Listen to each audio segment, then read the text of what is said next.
Bienvenidos, and boy, have we got a fantabulous show for you this week. We are going to have singer and actress Amanda Forker, followed by Medical Moments with Dr. Zhiquan Zhao, and following that, we will have two gentlemen that will share their passion and how they've made it a business. So without further ado, let's listen to the sultry songstress Amanda Forker.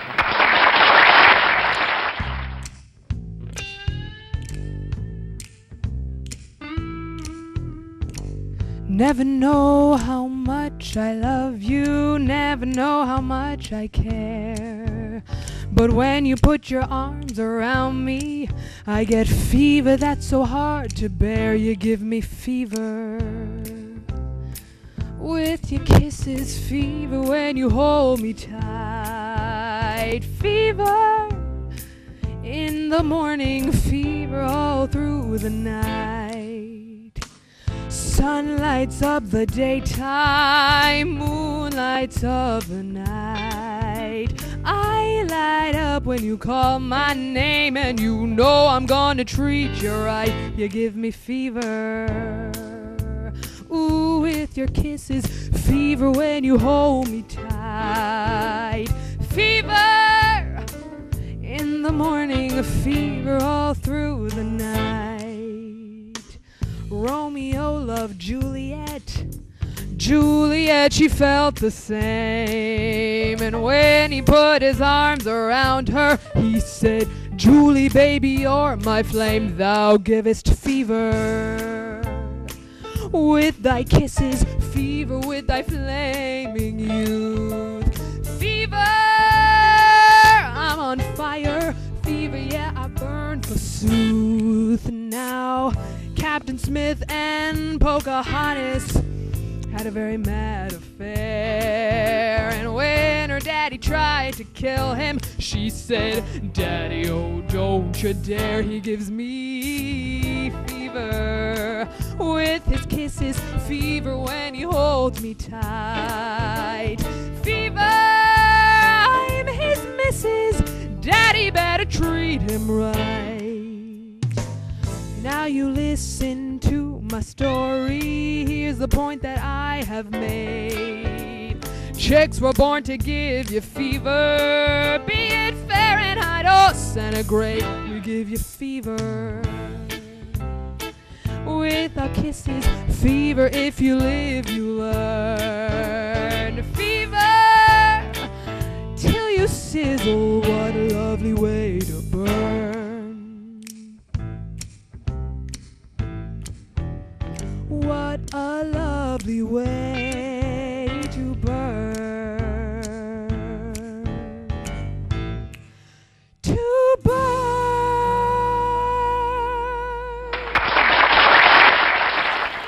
I'm at Barcelona, Spain at the Olympics. Once again, Hartford Late Night is everywhere. We want you to stay tuned for more roll-ins and clips with yours truly, Linnet Carty and Frank Butash, and more of Barcelona. Dominique, say your names, everybody can hear. Dominique Dawson. This woman is #1 in gymnastics. I know she's going to win a gold. How old are you, sweetie? 15 years old. 15 years old. Where are you from? Silver Spring, Maryland. Silver Springs, Maryland. And you're just the cutest little thing. And I thank you so much for letting me get you on camera. Bye-bye. All right. Thank you. friends of yours? All of Yes, yes, everybody in here is a friend of mine. That whole group right there is the crew of mine, and this group is the equestrian group that is from Germany, I believe. Mostly people. Yes, there's a whole host of people, but I tell you, we're all here enjoying the good food at Cárcoles, We are. and we're enjoying the Olympics. Oh, it's my pleasure. And how are you enjoying the Olympics here? I think it's fun. I think we're all having a real good time. The guys, it's a great experience for all of us. And I think now we just got to concentrate and try to win this gold medal. All right, well, what happened today? I didn't get to see the game. Tell everybody Well, what we happened. played a team from Angola. We're just a lot better than them. You're right. But we're playing Croatia tomorrow, which is probably the team. There's about 3 teams can beat us. Croatia's probably the best one. And it's going to be a very tough game. Hi, how you doing? And Coach, what are you doing here, and how are you enjoying your time? Well, obviously, I'm here with the Olympic team. I'm one of the coaches, the NBA Dream Team, so to speak, and because we're here to win the gold. That's right. Late night. I'm in Barcelona, Spain, having a wonderful time. And once again, Barcelona late night is every. Hi. Wait, turn around. Please let me get both of you. Thank you very much. Appreciate it. Bruce Jenner, Fantabulous. Now, what you just saw was a flashback to the Olympics in Barcelona, Spain in 1992. So I want to say a very quick shout out to those Olympians this year in England who worked so hard over the last 4 years. All of those who won medals, and especially to those who did not take home a medal. We appreciate all the work that you've done. You were quite entertaining for everyone representing your countries, and to 2 of my homeland folks, you know, I'm half Cuban and half Jamaican, so Cuba took home some medals in both judo and gymnastics. And then I would want to also say a big shout out to homeboy in Jamaica, you know, no name necessary, Usain Bolt. So yay. On that clip, you saw a little bit of Barcelona Olympics. I was there to cover that back in 1992, so you got to see a little bit of Charles Barkley, who was on the original Dream Team, Coach Lenny Wilkins, Kris Jenner, and Kris Kardashian before she became so popular with the Kardashian family, and gymnast Dominique Dawes. Now, joining me on the set after that fabulous, sultry song is Miss Amanda Forker. Welcome, Amanda. How are you? That was awesome. Thank you so much. Woo, you got a little voice going there. So I know that you found your passion very early in life. So tell our audience how you got started in the arts. Well, my dad is a singer as well, and he kind of got me to bite that theater bug. I got been really early. We saw Chicago, Oliver, so we went to see shows, and then in 6th grade I participated in Wethersfield Teen Theater, and I did Crazy for You. That was my first real musical, and I've been doing them ever since. Yay, nice. So let's talk about some of the operas that you were in. I know you went to WestCon, and you were in like The Magic Flute, and you were also in Street Scene and The Old Maid and the Thief. Talk a little bit about some of those. Well, opera was definitely not what I intended to do in college. I always thought I would do musical theater. But going to WestCon, it was really great, and it opened this whole new door to a bunch of new genres that I never thought I'd do. So being in things like The Magic Flute and Street Scene, first of all, I sang in a different language, obviously German and Italian for La Notte di Figaro. And I just learned a whole new style of singing, and I got some great roles. I usually played old lady roles because I'm taller than some other. Oh, me too. I know. Me too. I did some musicals in school, and I always got the old lady. I was Mother Superior. Mothers. You know, all the time. Sound of Music. So I understand that. So musicals. I know you were in Tommy and Cabaret. Talk about those. I know those have got to be your strong suit. Oh, Tommy was very fun. I had never been in anything rock opera related. Like, it was very cool. It was with the theater department, so I got to branch out from the music department a little bit. They have great songs, obviously, in Tommy the Who. And then Cabaret, they actually made a separate role for me a little bit. I sang Fraulein Schneider's songs as a Kit Kat girl, as an old Kit Kat girl. Okay. So I sang her songs as kind of a mirror of what was going on in the cabaret to the scenes that were actually happening. It was a cool twist, and I got to sing different songs. Both those were here? At WestCon. In Connecticut? Yep. They were at WestCon, right? Yep, those were at WestCon. Excellent. So let's talk about the Playhouse on Park in West Hartford. Yes. Now, I know that you have done some shows there. Tell folks about those shows. Playhouse on Park, I've done a few children's shows there. I did Bunnicula and Go What's Doggo. that about? Bunnicula is the vampire bunny. Okay. Kids usually read it in 3rd and 4th grade. They made a little musical version of it. It's very fun. It involves puppetry and actors as animals, so definitely enjoyable for the kids. Good. And then we did Go Dog Go. I don't know if you know that. Yes, I do know that one. Yes, we had a bunch of preschoolers and kindergartners and first graders there, and they loved it. It was basically just running around stage for an hour, just being silly. Nice. And yeah, Playhouse Park is a really great theater right in West Hartford. Yeah, right here in West Hartford. That's so cool. Yeah. Now, Swinging on a Star, we're going to show folks some pictures of you. Great. Just wow, taking it home on this one. Let's talk about that. What are folks looking at right here in some of these pictures? Well, Swinging on a Star was a review of Johnny Burke lyrics, so all the music from the 1940s and 30s. Basically, all the actors played a bunch of different roles. I was Flora, the speakeasy flapper dancer, and then I was a housewife. And then yes, I love that shot. That's a great picture there. Oh, He was the housewife. And then I was Vicky Boyer, the kind of dumb starlet who doesn't really get a lot but loves being on camera and in front of an audience. And we just had so many great songs.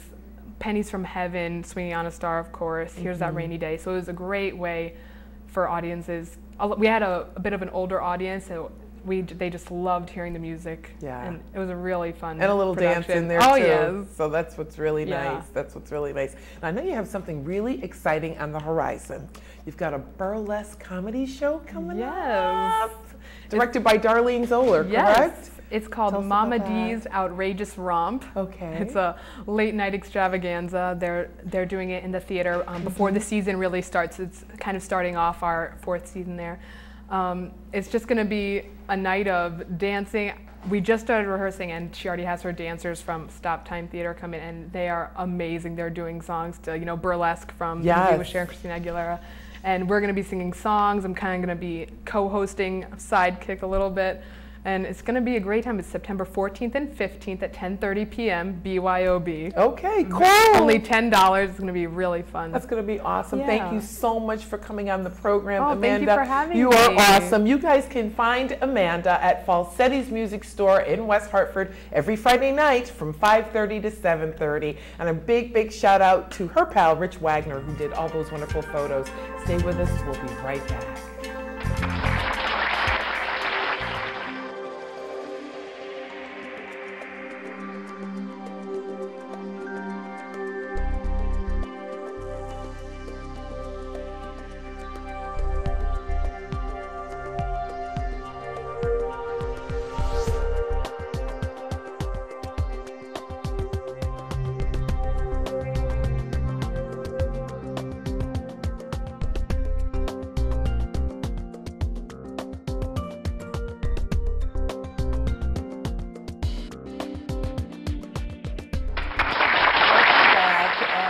Thanks for joining us for this segment. This is our new segment, and it will happen on every single program, and it's called Medical Moments with Dr. Zhiquan Zhao, and he is a surgeon, an OBGYN, and an expert in robotic surgery. I like to call him the medical magician because he took out a fibroid that was this big from an incision that was this big.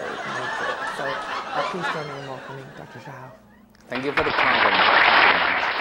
Hey, so how are you? Pretty good. How are you? I know you were a little late today because you were delivering babies. How many this week? This week, actually, just one. Oh, just one this week. All right, so not a tough week, not a tough week. No. So we're going to talk fertility this week. Sure, we can So I know folks at home want to know what causes infertility. What are some of the causes of infertility? Yeah, we're talking about causes of infertility. There are two major categories. One is the male factor, the other female factors. For male factor, really, anything goes wrong with the sperm or with transportation of the sperm can cause infertility. Really, pretty simple for guys to be checked for. Semen analysis is usually recommended. For female factors, it's more complicated, and there may be hormonal reasons for that. There may be cervical factors, uterine factors, and tubal factors for that. Okay. So typically, if a couple is trying to get pregnant, how long should they try before they think, oh, something is wrong, we should go to the doctor? Yeah, we're talking about the definition of infertility. According to American Society for Reproductive Medicine, the most commonly used definition of infertility is if a couple actively trying and protected sex for a year without conception, they have infertility. For women older than 35 years old, actually, 6 months, this recommendation for workup for the treatment maybe. Cool. So what are some of the tests that are done prior to opting for fertility? You talk about some of the things that might be wrong, such as a blocked tube, let's say. Right. What are some of those tests? For that, we're talking about tubal factor. To really make the diagnosis of tubal blockage, the most commonly done test is something called HSG, hysterosalpingogram.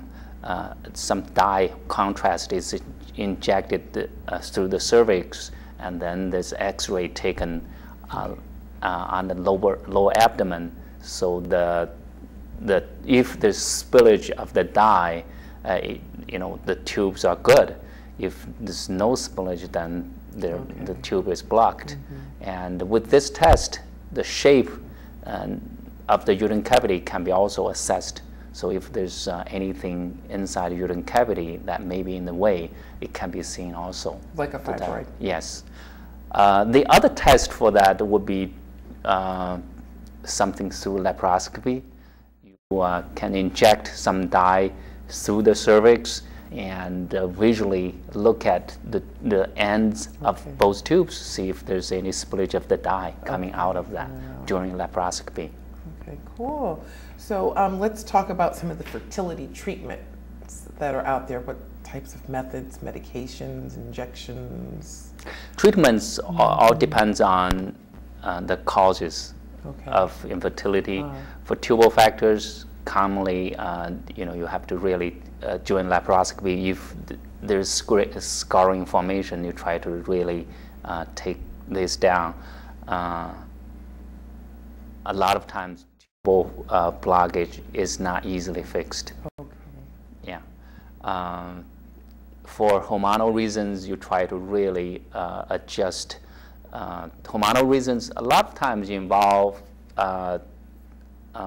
polycystic ovarian syndrome, sometimes other deficiency in normal cyclic changes in LH, FSH levels, and these can be managed accordingly based on different factors. Okay, so I know people at home are thinking, well, fertility, when they hear that infertility and you get the treatments, immediately what comes to mind, and I know for me, is multiple births.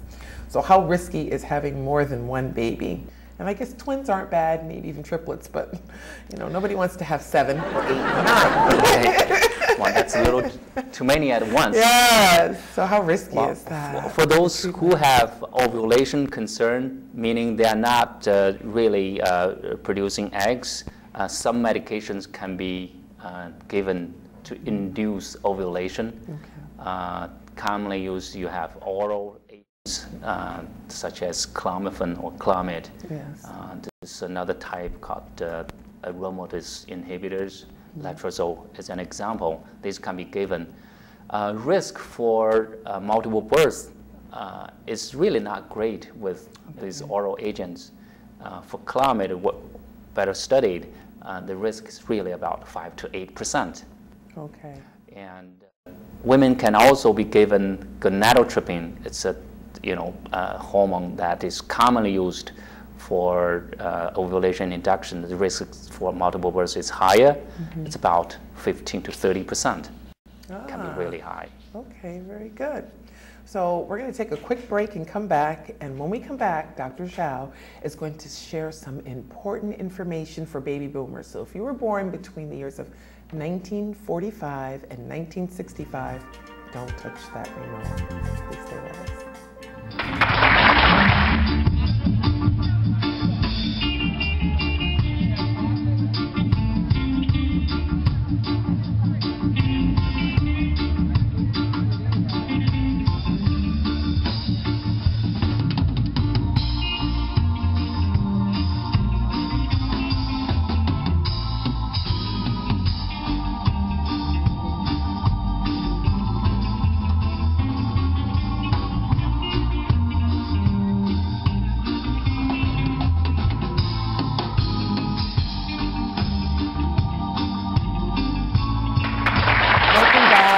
clip that you just saw was more of Jamaica's celebration, 50th anniversary of independence from the motherland, from Great Britain.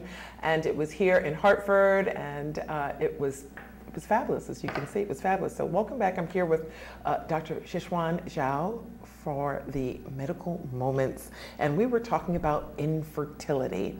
So quick question. If the procedure does work, and you end up having a baby, you want to have another baby, what are your chances of having another baby without fertility treatments?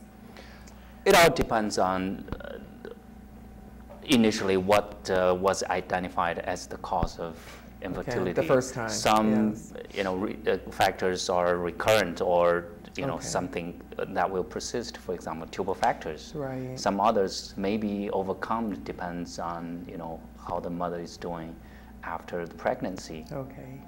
Cool. All right. And the effects of alcohol. What are the effects of alcohol, women drinking on babies? Because I've heard that you can have red wine after 6 months. Is that true? I haven't heard. Okay.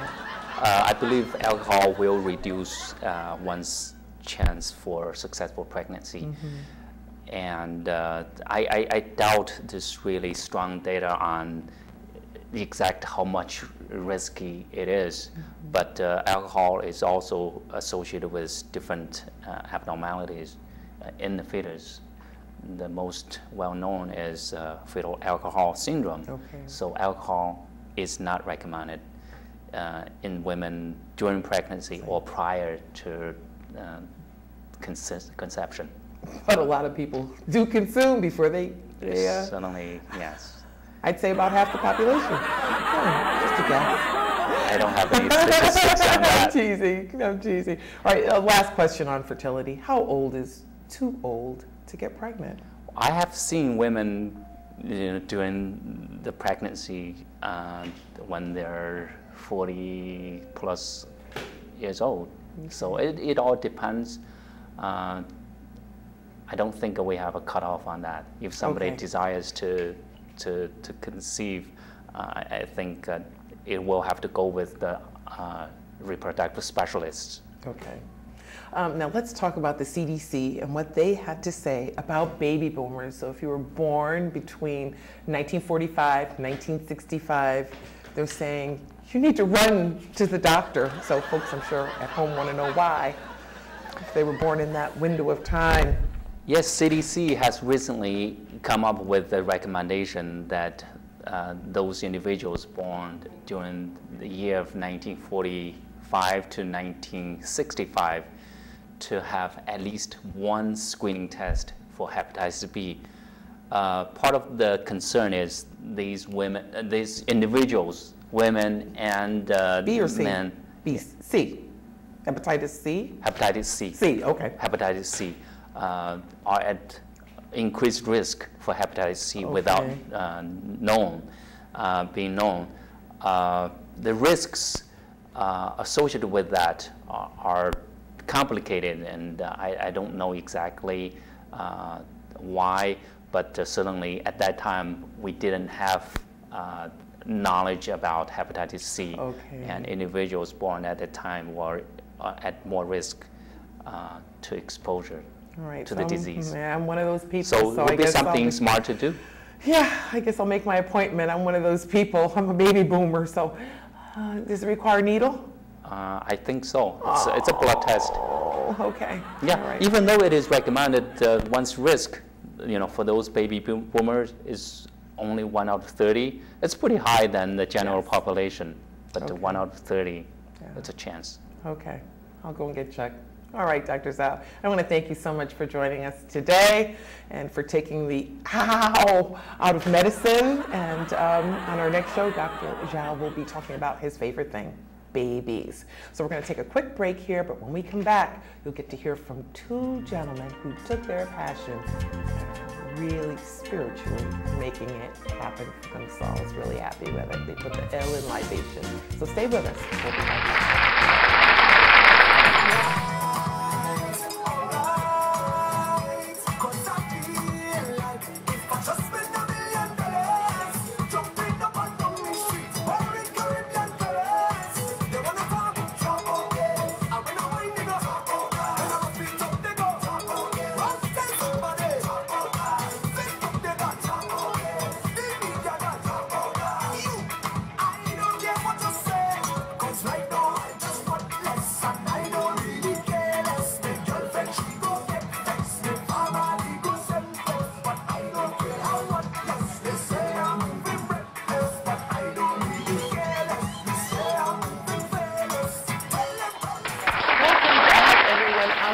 that. And the clip that you just saw was a little piece from Connecticut's own West Indian Independence Celebration. I'm so proud to say that my dad, who is now the only living founder of the 50 years of West Indian Independence Celebration. The parade used to be just a one-day thing. Now it's a whole week of festivities. And this year in Connecticut, because Jamaica celebrated our 50th year of independence from the motherland, which is Great Britain, it was just really a bashment, as we call it. It was one big bashment. So you got to see some clips from that.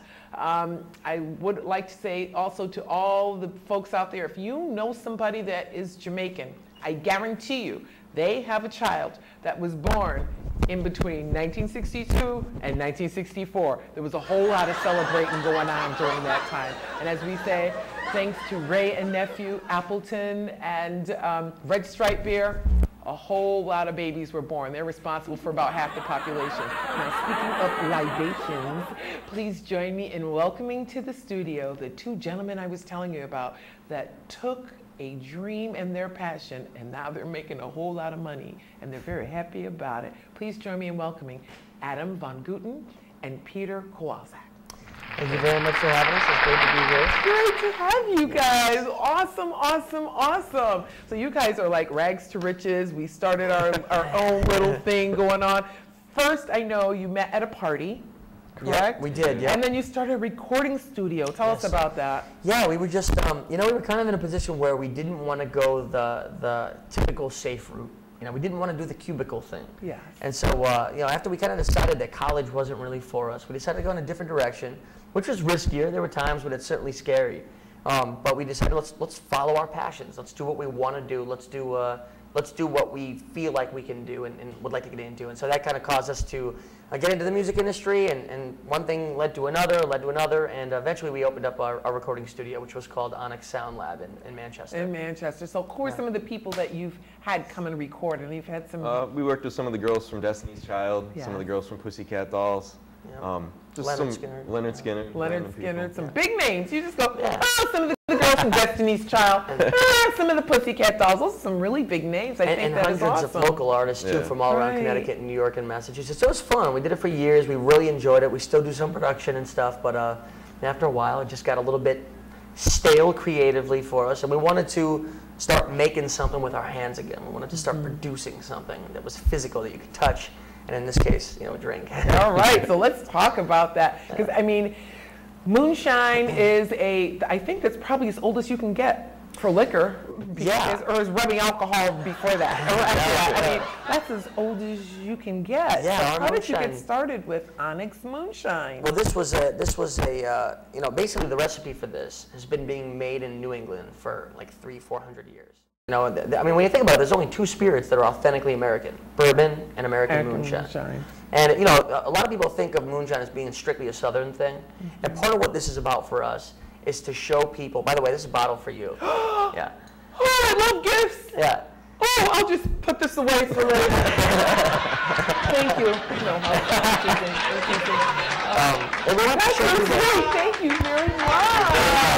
Very welcome. Yeah. I want to show people that it's a New England thing as well. And not only is it New England, but if you make moonshine right, it can be an exceptionally smooth, high-quality spirit.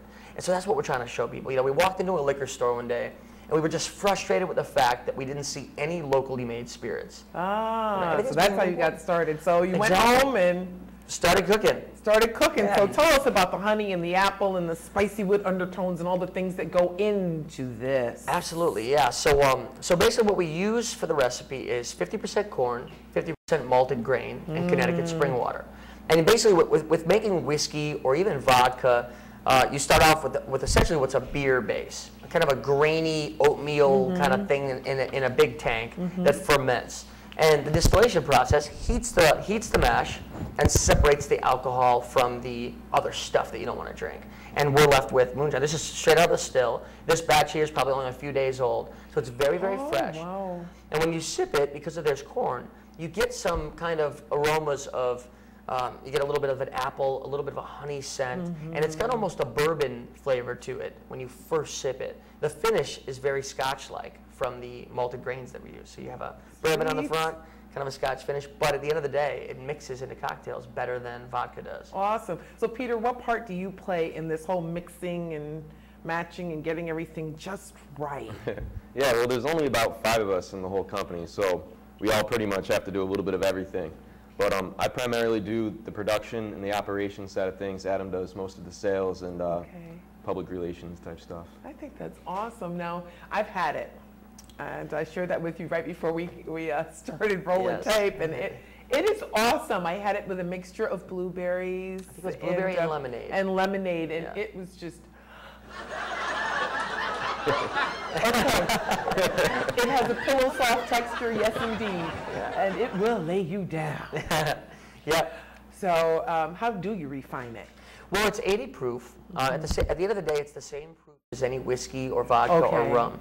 It seems stronger though, for some reason. Yeah, I mean, it depends on what else. Were you drinking before that, or was that all you had? No, I did have a little wine before it, so maybe that's why. Yeah, you know. It was like igniting the wine on fire. It may have been. You know what I would suggest? The way we drink it most is pour it on a couple ice cubes. Just sip it straight. And you'll actually find that it's very, very clean. It's very, very smooth. And it sips like I mean, it's $24 in the store, and it sips like a $40 bottle of stuff. So, you know, there's a lot to it that I think if you don't drink a lot of alcohol straight, you might find it a little strong, but... I don't. But I love it. Yeah, so awesome. On the Rocks is called Moonlight Sonata, correct? Yeah, we call it that. It kind of is, have a little fun with it. You know, Onyx on the Rocks, Moonlight Sonata. Yes, Moonlight Sonata. So what are some of the other recipes and what are the other fabulous fruits other than blueberries that you might want to add to this? You could do really anything. Like I said before, I mean, a lot of our customers have been telling us that they've switched from vodka entirely to drinking Onyx Moonshine. And part of the reason is because there's more flavor left into it. It's got a little bit of that whiskey flavor. It actually absorbs whatever's around it. So I know you like cranberry. Yes. So it's excellent in cranberry with a lime. You can do cranberry with pineapple juice for like a Moonshine Bay Breeze.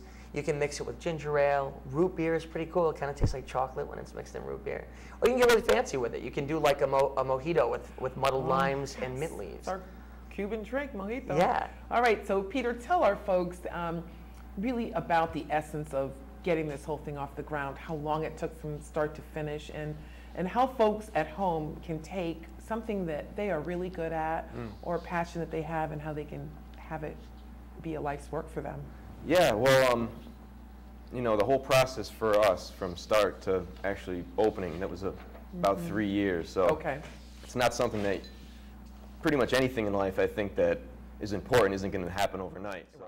Right. You have to be willing to put the time in, and yeah, it was about 3 years. And if you really believe in what you're doing, you just got to kind of make it happen. Yeah, you know, at the end of the day, I think, you know, as you start companies and kind of progress, you learn a lot of lessons about what it takes to, I think, to be successful, and trying to find that really good merging between like creativity and what you're passionate about, and also having it go into like a path that's going to be successful. A lot of that has to do with really good, careful planning. You know, Pete and I, we've basically started this whole journey from the recording studio forward with nothing. I mean, I wouldn't quite say rags to riches. I mean, we were never in rags. We've had opportunities in We're life. certainly not rich.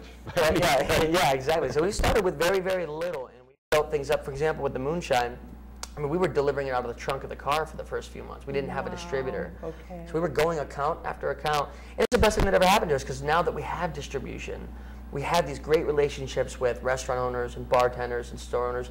And it's those contacts and the relationships like that that keep lifelong customers for you to allow your business to grow. Exactly. So a lot of it has to do with finding the right kind of people and surrounding yourself, I think, with really good people. Right. Now, lastly, before we close the program, I know that you guys have been named the #1 official spirit for the 2012 Grammys. Yeah. In the gift bag. Everybody's going to get one of these. How special is that? Yes. Actually, that's be for excited. it aired in February. Okay. So in February, we sent 180 bottles out to LA. They contacted us. They ended up getting a bottle through a friend, and they got a bottle. And they called us, tasted it, and loved it, and said, can you send us 180 bottles? We want to gift a bottle to every celebrity that's going to be at the Grammys. I think that's so sweet. It was so exciting. That's so sweet. Yeah. And so you've got some other marketing items here too. You got T-shirts. Yep, we got T-shirts. I love this photo here. So thank you very much for that. That will be hanging in my home. I don't know if the camera can grab that. Sometimes it can be a little shiny with the glass. But